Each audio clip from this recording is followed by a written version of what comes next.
తాకట్టులో ఉన్న బంగారాన్ని విడిపించి ఆ రోజు ఆన్లైన్ రేటుకే మేము కొంటాం. Sharma gold company. నమస్కారం, సుమన్ టీవీకి స్వాగతం. ఈ జూలై మాసంలో నవగ్రహాల స్థితిగతులు ఏ రకంగా ఉన్నాయి, ద్వాదశ రాశుల వారికి ఎటువంటి ఫలితాలని అందిస్తున్నాయి, మరి ఎటువంటి పరిహారాన్ని పాటించుకోవాలి, ఈ విషయాన్ని తెలియజేసేందుకు మనతో పాటు ఉన్నారు ప్రముఖ ఆస్ట్రాలజిస్ట్, వేదిక వాస్తు నిపుణులు, శ్రీ విద్యా ఉపాసకురాలు శ్రీమతి జయప్రద గారు. అమ్మ నమస్కారం. నమస్తే అమ్మ. శ్రీమాత్రి నమః. అమ్మ, ఈ జూలై మాసంలో ద్వాదశ రాశుల వారికి ఏ రకంగా ఉండబోతుందో తెలియజేసే ముందు నవగ్రహాల స్థితిగతులు ఈ జూలై మాసంలో ఏ రకంగా ఉన్నాయో చెప్తారా? గోచార ఫలితాలు అనేది ఎప్పుడు కొన్ని ఏంటంటే మనకి వచ్చే శాతంలో 20% పనిచేస్తాయి. 100కి 100% పనిచేస్తే మన జన్మజాతకం. సో గోచార ఫలితాలు ఎప్పుడు తీసుకోవాలంటే జన్మజాతకం పూర్తిగా లేని వాళ్ళు గోచార ఫలితాలు తీసుకోవాలి. జన్మజాతకం ఉన్నవాళ్ళు గోచార ఫలితాలను ఎలా తీసుకోవాలి అంటే వాళ్ళకి ఇప్పుడు దశలు నడుస్తుంటే ఆ దశలో గోచారంలో నడిచే గ్రహాల వల్ల వచ్చే ఇబ్బందులు ఏమైనా ఉన్నాయా, ఈ దశకి ఆ దశకి రిలేట్ అవుతుందా, అయితే ఒకవేళ వచ్చే ఇబ్బందులు ఇవి ఇంపార్టెంట్ అనమాట. గురుదశ నడుస్తూ ఉంది. సో గురువు ఎక్కువ ఉన్నారు, మనకి వృషభంలో ఉన్నారు, గోచారంలో వృషభంలో గురువు ఉన్నాడు. వృషభంలో గురువు వాళ్ళ జాతకంలో ఎక్కడ ఆ స్థానం అది వాళ్ళకి ఏమైంది, సో వాళ్ళ జాతకంలో గురువు యోగిస్తున్నాడా, ఇబ్బంది పెడుతున్నాడా అనేది చెక్ చేసుకుంటే వృషభ రాశి వాళ్ళకి అందరికీ కూడా ఏంటంటే డబ్బులు టైట్ అవుతాయి, ఇబ్బంది పడుతూ ఉంటారు. సో డబ్బులు ఎంత వచ్చినా కొంతమంది నిలబడవు, కొంతమంది రావడం టైట్గా ఉంటాయి. సో ఇది జరుగుతుందా ప్రస్తుతం ఉన్న గోచార ఫలితాల్లో గురువు అక్కడ ఉండడం వల్ల, వృషభంలో ఉండడం వల్ల. సో వృషభం రాశి వాళ్ళకి ఉంటుంది, అలాగే మళ్ళీ అక్కడి నుంచి తులారాశిలో చూసిన వాళ్ళకు కూడా ఈ ఇబ్బంది ఖచ్చితంగా ఉంటుంది. వృషభ రాశికి ప్లస్ తులారాశికి అధిపతి శుక్రుడు, ఆయన శుభ ఫలితాలు ఇచ్చే ప్లేస్ గురువు ఉండడం వల్ల గురువుకు శుభగ్రహమే, శుక్రుడు కూడా శుభగ్రహమే. శుభగ్రహాలు అయినప్పుడు కూడా ఈయన దైత్యులకి గురువు, ఈయన దేవతలకి గురువు. సో రెండు కొన యాంటీ కాంబినేషన్ అంటాం. 3వ నెంబర్ కింద గురువుని సూచిస్తే 6వ నెంబర్ కింద శుక్రుడిని సూచిస్తాం. సో ఎప్పుడైతే వృషభంలో ఎప్పుడైతే ఉన్నారో ఆయన, వృషభ రాశి వాళ్ళకి మనీ సర్క్యులేషన్స్ టైట్గానే ఉంటాయి, అలాగే తులారాశి వాళ్ళకు కూడా మనీ వచ్చినట్టు ఖర్చయిపోతుంటాయి. తర్వాత వచ్చేసి శని భగవానుడు కుంభంలో ఉన్నాడు మనకి. సో కుంభం నుంచి ఆయన వక్రిస్తున్నాడు. ఈ జూన్ 30 నుంచి నవంబర్ 15 వరకు ఆయన వక్రస్థితిలో ఉన్నాడు ఆయన.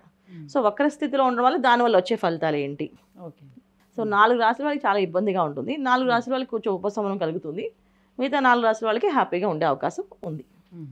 తర్వాత వచ్చేసి మనకి రాహు వ్యయ స్థానంలో మీనంలో ఉన్నాడు. సో జనరల్గా మీన స్థానం అంటే ఏంటి మనకి, సో గురువు ఉండే స్థానం అది బృహస్పతి స్థానం. వ్యయ స్థానం అంటే మనకి పూజలు పునస్కారాలు, తర్వాత లైఫ్లో లగ్జరీస్ లైఫ్లో ఉందా లేదా, అసలు ఎలా లైఫ్ లీడ్ చేస్తాం, లాస్ట్ మనం ఎలా చనిపోతాం అనేది కూడా అది చూస్తారు. అక్కడైతే ఎప్పుడైతే రాహు వెళ్ళి ఉన్నదో ఇక్కడ ఏమవుతుంది, జనరల్గా భక్తి చేసే విషయాల్లో చాలామంది కాంప్రమైజ్ అయిపోయి ఇప్పుడు మడి కట్టుకుని చేయాలా, మడి కట్టుకొని చేసుకోకపోతే ఏమవుతుంది అనే లక్షణాల్లో మారిపోతుంటారు.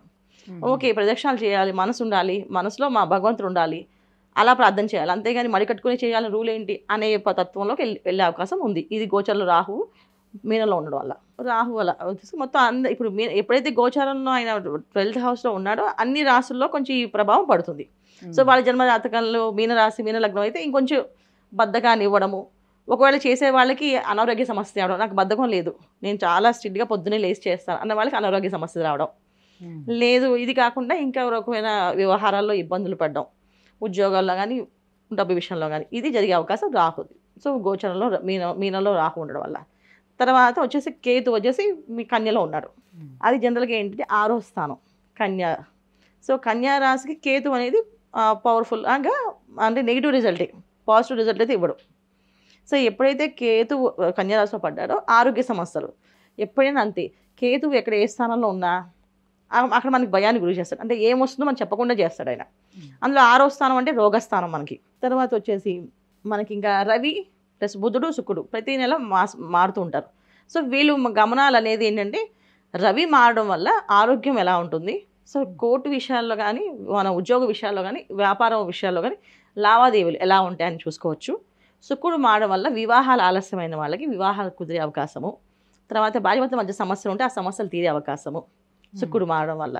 సో బుధుడు మారడం వల్ల ఏంటంటే కొంచెం సౌమ్యంగా చెప్పడము, ఎదుటి వాళ్ళ విషయాలు వినడము, లేకపోతే వినకపోవడము, ఇలాంటి జరిగే అవకాశాలు చిన్న చిన్న మార్పులు. సో మాస ఫలితాలు ఎక్కువ మనకు మారేది ఏంటంటే రవి బుధుడు శుక్రుడు. మిగతా వాళ్ళందరూ సంవత్సరం, గురువు తర్వాత రాహు అయితే సంవత్సరాల కాలం, శని భగవాన్ అయితే 2.5 సంవత్సరాల కాలం ఇలా ఉంటారు కనుక మెయిన్ ఫలితాలు వీళ్ళే ఇస్తారు కనుక మనం ఇవి చూసుకుంటూ ఏ రిజల్ట్స్ వస్తాయి అనేది మనం చూసుకొని చెప్పుకుందాం అన్న. అమ్మ, మీనరాశి వారికి ఈ జూలై మాసం అంతా ఎలా ఉంది? నవగ్రహాల స్థితిగతులు వారికి ఎలా ఉన్నాయి? ఏ గ్రహాలు వీరికి అనుకూలిస్తున్నాయి, ఏ గ్రహాలు ప్రతికూలంగా ఉన్నాయి? తప్పకుండా నాన్న, మీనరాశి అంటేనే ఒక మంచి పవర్ఫుల్ రాశి. ఇది చాలా వ్యయ స్థానాధిపతి అయినప్పటికీ కూడా మీనరాశి అనే దాంట్లో ఏంటంటే పూజలు, పునస్కారాలు, జప హోమాలు, తర్వాత జ్ఞానము, తర్వాత వైరాగ్యము, కొన్ని విషయాల్లో మోక్షము అన్నీ కూడా ఈ ఈ మీనరాశిని చూస్తాం. ఎందుకంటే ఏ స్థానాల్లో ఎవరికి ఏమి ఉన్నా మీనరాశిలో ఏమేమి ఉన్నాయనే గ్రహాలు బట్టి వాళ్ళకి ఏ యోగిస్తా అనేది వాళ్ళ జన్మజాతకంలో చూస్తూ ఉంటాం. సో గోచారంలో మీనరాశి అన్నప్పటికీ ఏమవుతుందంటే పూజా పునస్కారాలు, గురువు ఒక సంపూర్ణమైన రాశి ఇది. దానివల్ల ఏంటంటే ఎక్కువ పూజా పునస్కారం, జపం, తపము, అనుష్ఠానము, తర్వాత నాలెడ్జ్, శాస్త్ర విజ్ఞానం ఇవన్నీ కలిగే అవకాశం ఎక్కువగా ఉంటుంది. ఏ విషయం అడగండి వాళ్ళని చెప్తూనే ఉంటారు. వాళ్ళు నచ్చిన విషయాలు వాళ్ళు అనాలిసిస్ చేసి చెప్పేస్తుంటారు. ఇది మీనరాశి వాళ్ళ లక్షణం. ఇక్కడ ఏమైందంటే రాహు రావడం వల్ల, సో ఎప్పుడైతే రాహు ఆ మీనరాశిలో పడడం వల్ల ఏంటంటే ప్రతి విషయంలో దోషాలు. ఇప్పుడు పూజ చేద్దాం అనుకున్న వాళ్ళకి బద్దకించడం, లేకపోతే ఆరోగ్య సమస్య రావడం, ఆర్థికంగా ఇబ్బంది రావడం, ఏదో ఒక ఇబ్బంది పెట్టి వాళ్ళని ఆ పని చేయకుండా ఆటంకాలు పడడం అనేది జరుగుతూ ఉంటుంది. జనరల్గా వీళ్ళకున్న ఎప్పుడు వస్తే రాహు ఆ స్థానంలో మీనంలో ఉన్నారు కనుక ఖచ్చితంగా ఇలాంటి ఇబ్బందులు వీళ్ళు ఫేస్ చేయాల్సి వస్తుంది. సో దీనికి వీళ్ళు ఖచ్చితంగా మొండితనంతో ఇంకొంచెం స్ట్రాంగ్గా చేయడం వల్ల బయటపడే అవకాశం ఉంది. కానీ లేకపోతే ఏంటంటే ఆ మాయలో పడి ఏమో మన వల్ల కావట్లేదు, చేయలేకపోతున్నాం, కుదరదేమో, ఇంకా అవ్వదేమో అనే నిస్సత్వము, నిస్సహాయతత్వము ఇవన్నీ కొంచెం జరిగే అవకాశం ఉంది. దానికి పడకూడదు. అలా పడకుండా స్ట్రాంగ్గా తయారవ్వాలి. ఇంకొంచెం లేదు చేయగలని చేస్తాం అనేసి. ఎందుకంటే ఎప్పుడైతే రాహు ఉన్నాడో దాన్ని మనం అసలు మైండ్లోకి ఎక్కించుకోకుండా, ఎందుకంటే రాహు ఎప్పుడు మాయ చేసేస్తాడని, ప్రభావంలోకి తీసుకెళ్తాడని, తర్వాత ఏదో ఒక ఇల్యూజన్స్ ఇస్తాడనేసి అని అనుకుంటాం కదా. ఈ మీనరాశి వల్ల అలాంటి విషయాల్లో ఏ మాత్రం తొందరపడకుండా ఖచ్చితంగా నేను చేయగలని, నా వల్ల అవుతుందని వాళ్ళు చేసే పని ఏది ఆపకుండా ముందుకు వెళ్ళడం మంచి మంచి ఫలితాలు వచ్చే అవకాశం ఉంది. ఒకవేళ ఆపేరో ఇంకా మాయలో పడినట్టే. ఆపకుండా చేయడమే ఉత్తమమైన ఫలితాలు వస్తాయి వీళ్ళకి. అంటే రాహు ప్రభావంతో పాటుగా శని ప్రభావం కూడా ఉంది కదా మరి. శని భగవాన్ ప్రభావం కంటే రాహు ప్రభావం ఎక్కువగా ఉంటుందన్న. ఎందుకంటే రాశిలో ఉన్నారు కనుక. శని భగవాన్ వక్రించి ఉన్నారు కదా ప్రస్తుతానికి. సో ఆయన వక్రించి ఉండడం వల్ల ఏమవుతుందంటే వక్రించి ఆ స్థానం ఆయన చూడట్లేదు. జనరల్ సమరాశులని చూస్తారు. శని భగవానుడు తృతీయ స్థానాన్ని చూస్తాడు, సప్తమ స్థానాన్ని చూస్తాడు, తర్వాత అష్టమ స్థానం, తర్వాత చతుర్థ స్థానాల్లోకి ఆయన బాధ్యత వహిస్తుంటారు రాశిలో. కానీ ఇప్పుడు ఇక్కడ మీనరాశి వచ్చినప్పుడు ఏమైంది, ఇక్కడ ఈ రాశికి ఆయన సమరాశి కింద వచ్చేసింది. సో శని భగవాన్ కంటే రాహు ఉండడం వల్ల ఏంటంటే ఒక విషయం ఏంటంటే శని భగవాన్ కంటే రాహు ఇచ్చే ఫలితాలు ఎక్కువగా ఉంటాయి. శనివెత్తి రాహు అంటాం కదా, శని భగవాన్ ఇచ్చే ఫలితాలు కూడా రాహు ఇచ్చేస్తాడు. రాహు జనరల్గా ఏ ఫలితాలు ఆయన ఇవ్వలేడు. అక్కడ ఏవైతే ఉన్నాయో అవి తీసుకుని ఇవ్వగలడం. సో ఆయన డైరెక్ట్గా చూసేది ఏదైతే ఉంది, శని భగవానుడు డైరెక్ట్గా రాహు అక్కడి నుంచి కేతువుని చూస్తుంటాడు, కేతువు డైరెక్ట్గా రాహుని చూస్తుంటారు. సో వీళ్ళ అనుష్ఠానం బలపరచుకోవడం వల్ల తృతీయ స్థానంలో వీళ్ళకి ఏదైతే గురువు ఉన్నాడో, తృతీయ స్థానం అంటే ఏంటంటే మనకి జనరల్గా చాలా ఆరాట శక్తి ఎక్కువగా ఉన్నది, ఎనర్జీస్ ఉన్నది. అక్కడ గురువు ఉన్నాడు కదా. సో మీనరాశి గురువు అధిపతి ఖచ్చితంగా. దానివల్ల ఏంటంటే కొంచెం మొండుదల పట్టుదల కొంచెం ఎక్కువ చేసుకుంటే ఆటోమేటిక్గా రాహు ఒక ఎనర్జీని మన మీద పడకుండా కాపాడగలం. మీనరాశి మీద పడకుండా కాపాడగలం. ఒకవేళ మీనరాశి మీద ప్రభావం పడి మనం దానికి ఆ బాయిలో పడ్డామంటే ఇక ఆటోమేటిక్గా బద్దకించడము. ఎలాంటి బద్దకం ఇస్తాడంటే పొద్దున్నే 4 గంటలు లేచి పూజ చేసేవాళ్ళు 7 వరకు మెలకు రాదు వాళ్ళకి. ఏమంటే అలసిపోయిందో శరీరం అంతా ఏదో ఎవరో వచ్చి కూర్చున్నట్టుగా ఒళ్ళంతా ఏదో హూనంగా ఉందండి, ఎందుకో మేము లేవలేకపోతున్నామండి, అదేదో ఆరోగ్య సమస్య వచ్చిందేమోనండి అని అనుకుంటారు. ఇది నిజానికి ఆరోగ్య సమస్యలు ఉన్నాయి ఆవిడకి?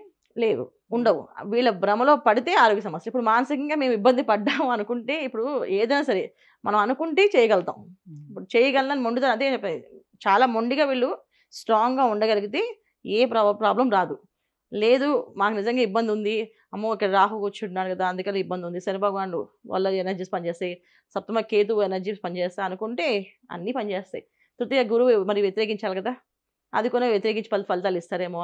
అలాంటివి ఏం పెట్టుకోకుండా వీళ్ళకున్న డిటర్మినేషన్ ఏంటంటే మీనరాశి వాళ్ళకి ఏ పనిని చేయగల సత్తా ఉన్నవాళ్ళు, వాళ్ళు ఏదనుకుంటే అది చేయగలరు.